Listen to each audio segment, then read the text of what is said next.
Hola, bienvenido, bienvenida a Notice Auton, un espacio para el autoconocimiento y el bienestar.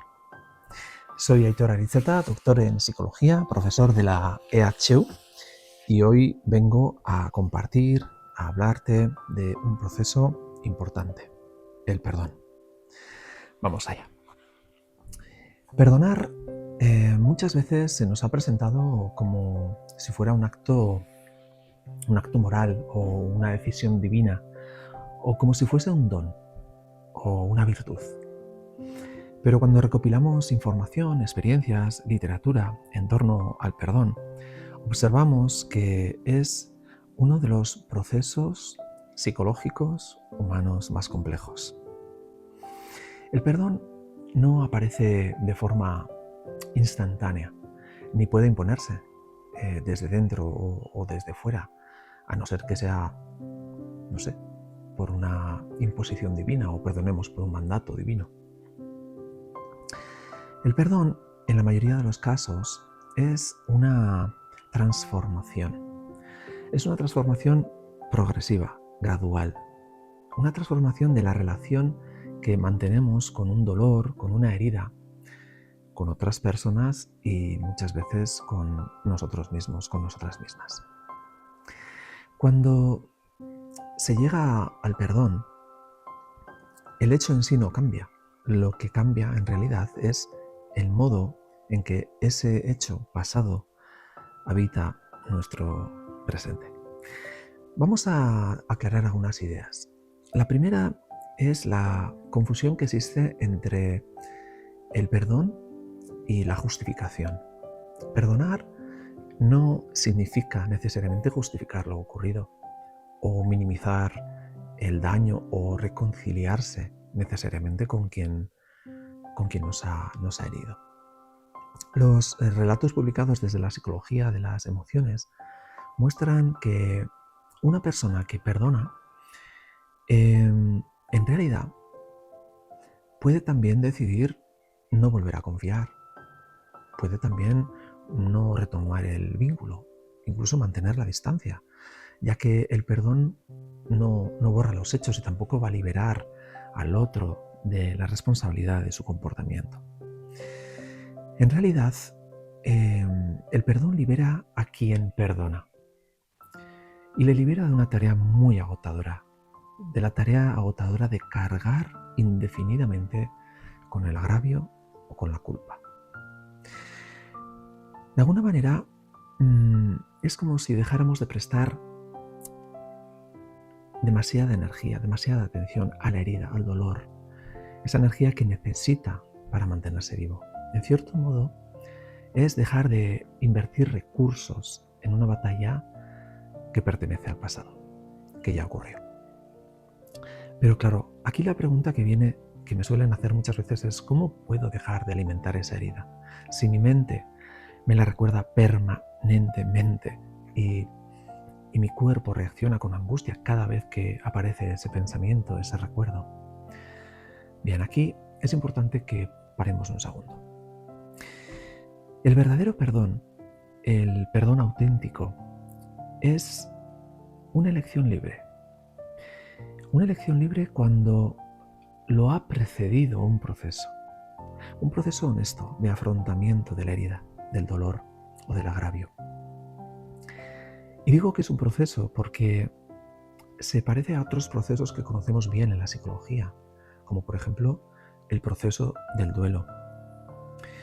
En el duelo, una pérdida necesita ser reconocida, sentida y elaborada antes de poder ser aceptada. En el perdón, una herida también atraviesa fases de negación, de dolor, de rabia, de búsqueda de explicaciones, de conocer la verdad, de resignificar lo que ocurrió. Así que si el destino del duelo es la aceptación de la pérdida, el destino del perdón es soltar el dolor, soltar el daño. Saltarse ese recorrido, saltarse ese proceso, perdonar desde la presión o desde la culpa o desde imperativos externos no nos acerca al perdón auténtico, nos acerca a la represión.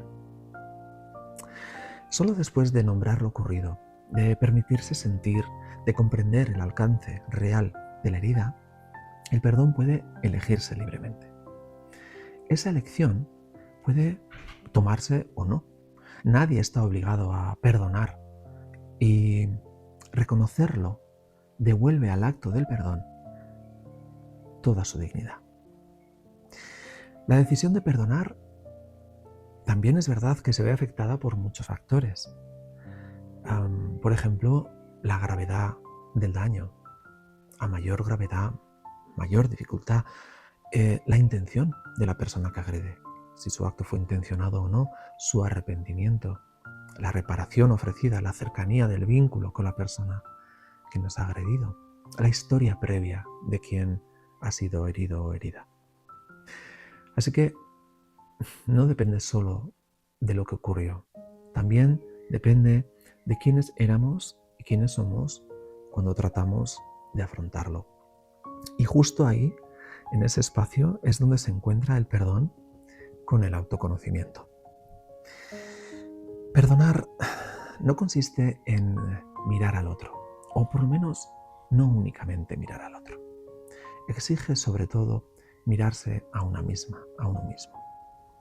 Atravesar el proceso de perdón nos confronta con preguntas incómodas. ¿Por qué me dolió? ¿Por qué me ha dolido tanto? ¿Qué necesidad ha sido vulnerada? ¿Qué miedo se ha activado? ¿Qué expectativa se ha roto? ¿Qué parte de mi identidad ha sido pisada, ha sido dañada? A veces descubrimos que el dolor no procede del hecho en sí, sino de antiguas heridas que ese acontecimiento ha vuelto a abrir, a reactivar.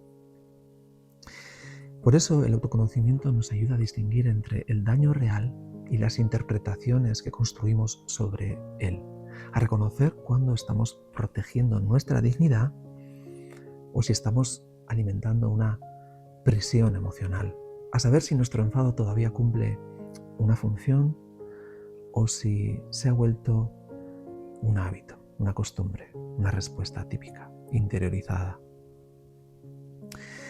Desde esta perspectiva, la pregunta deja de ser únicamente ¿merece ser perdonada la otra persona? Y se convierte más en ¿qué necesito comprender de mí para seguir adelante?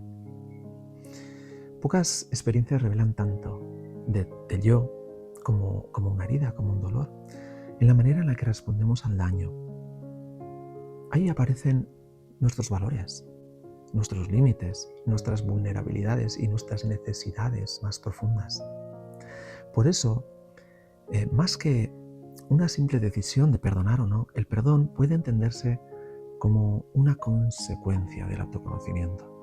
Cuanto mejor nos comprendemos, más capaces vamos a ser de elegir conscientemente qué quiero conservar y qué quiero soltar. Decidir dejar de alimentar la herida es más honesto o perdurable tras este proceso de perdón. Solo así surge un sentimiento de paz, pero no una paz teórica, ni una paz comprada a magníficos discursos que te conectan con ideas maravillosas, pero que no impiden que sigas sintiendo angustia. Es más bien una paz lúcida del ser, una paz que ha recorrido el camino para mirar al daño de frente, lo ha comprendido y ha decidido no quedarse a habitar en él. Recuerda, y esto es muy importante, que el rencor de alguna manera mantiene un diálogo permanente con quien nos ha herido, aunque sea una persona que ya no está presente, quizá ni siquiera lo sepa. Recuerda que el rencor es ese veneno que te tomas esperando que dañe al otro.